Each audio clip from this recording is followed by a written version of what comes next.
Bertrand, on se trouve en plein cœur de la Petite Patrie, Exact. à Montréal, un quartier qui est reconnu pour être très familial, très convivial, avoir une vie de quartier, n'est-ce pas? Donc là, on s'en va rencontrer qui exactement? Alors là, on s'en va rencontrer ma voisine Lindsay, à qui je vais emprunter la voiture, justement.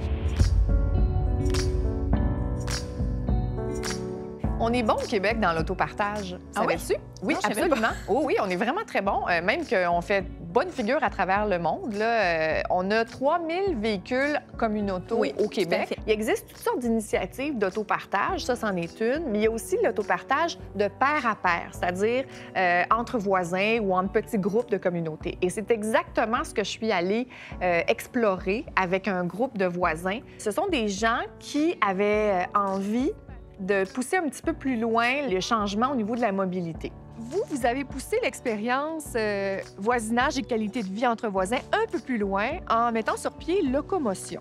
Parlez-moi un peu de ce projet-là. Qu'est-ce Ouais. que c'est exactement? Alors, Locomotion, c'est un projet de partage de véhicules. Tu sais, souvent, tu utilises ta voiture la fin de semaine pour aller faire des courses ou pour sortir de la ville, par exemple.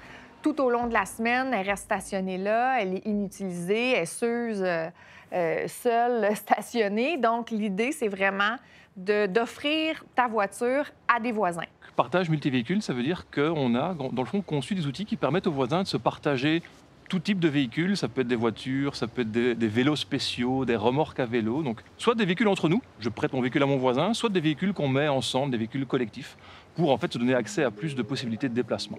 Et disons, d'un point de vue statistique, là, ça ressemble à quoi là, la flotte de véhicules? Combien de participants? Comment ça marche?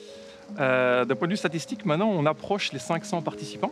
Ah oui, quand même. Je vous dirais qu'en 2020, c'est vraiment l'aspect remorque à vélo, vélo cargo, hein, les vélos avec les petites bennes devant derrière pour faire ces courses-là, qui ont le mieux marché. Et alors, en termes de flotte, on a aujourd'hui, je pense, une vingtaine de voitures qui sont partagées.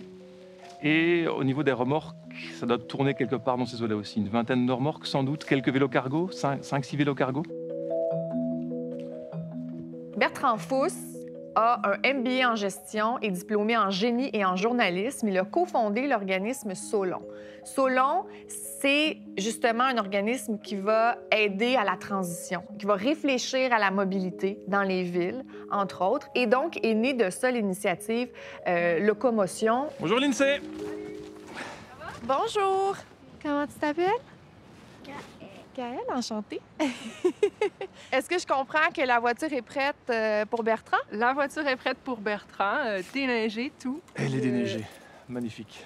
Hey, Je te c'est du laisse la service, clé. ça. Bertrand m'expliquait que vous avez quand même, au-delà de Locomotion, même développé une relation d'amitié. C'est un bel exemple quand même, justement, des liens sociaux qu'on peut créer grâce à l'initiative. Oui, tout à fait. On se connaissait pas avant Locomotion, puis maintenant, on est rendus des amis. Quand le temps le permettra, on pourra reprendre des verres ensemble. Merci. Merci. Bye bye. Et au niveau du fonctionnement de tout ça, là, si moi, disons, je décide d'embarquer là-dedans, ça m'intéresse, il y a un site Internet où je peux aller réserver un véhicule, réserver une remorque? Eh bien, simplement, il y a un site qui est locomotion.app. Et puis, si vous allez sur ce site-là, eh bien, vous pouvez vous inscrire. Il y a des données à fournir pour être capable de s'inscrire. Et puis, une fois que vous êtes inscrit, eh bien, vous avez accès à la flotte de véhicules suivant certaines conditions et vous pouvez à ce moment-là les réserver. Pour le transfert de clés, ça peut se faire en personne. Mais on pourrait aussi décider, par exemple ici vous avez un peu par hasard une boîte à clés où il y a marqué Fire Access. C'est Oui. une boîte en fait dans laquelle on met des clés et que les gens peuvent débarrer eux-mêmes. Ceci étant dit, dans la pratique, les gens préfèrent donner leurs clés eux-mêmes. Ça permet aussi de jaser avec ses voisins. C'est pas la première fois que j'entends parler de cette question-là. Je pense que pour plusieurs spécialistes en mobilité, c'est la solution du futur, l'autopartage. Oui, parce qu'on récupère une certaine partie de l'espace public. Une voiture stationnée qui sert à rien ou qui sert une fois ou 2 semaines, ça prend de la place. Donc, oui, ça se peut. Je l'imagine très bien, petite patrie, unsick. Mais si on se met en mode banlieue, là, où la voiture, elle est vraiment nécessaire, est-ce que c'est possible de recréer ça en dehors là, de la ville, où il y a le métro, où évidemment, il y a des pistes cyclables? Ça pourrait être possible dans la mesure où peut-être qu'on peut éviter l'achat d'un 2e ou d'un 3e véhicule. Et c'est là où ça devient intéressant parce que c'est sûr, quand on est en région éloignée, en deuxième, troisième couronne, on a nécessairement besoin d'un véhicule. S'il y a ce système de véhicules de partage-là, bien, justement, on n'a peut-être pas besoin d'acheter un deuxième véhicule et c'est là où ça peut faire une différence. Un système comme celui-là peut fonctionner partout. Vas-y, mon chou. C'est quoi les avantages avec le recul du projet? Je pense que c'est d'avoir accès à d'autres moyens de transport. On utilisait notre voiture pour des petits trajets, des fois en ville, puis maintenant, c'est beaucoup plus rare qu'on le fait parce qu'on a accès à des remorques pour faire les courses.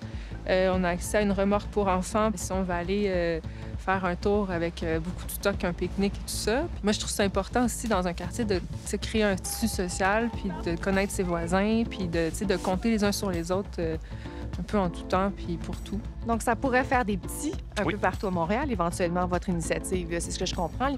Oui, dans le fond, ça pourrait progressivement s'implanter dans tous les quartiers, il n'y a pas de raison.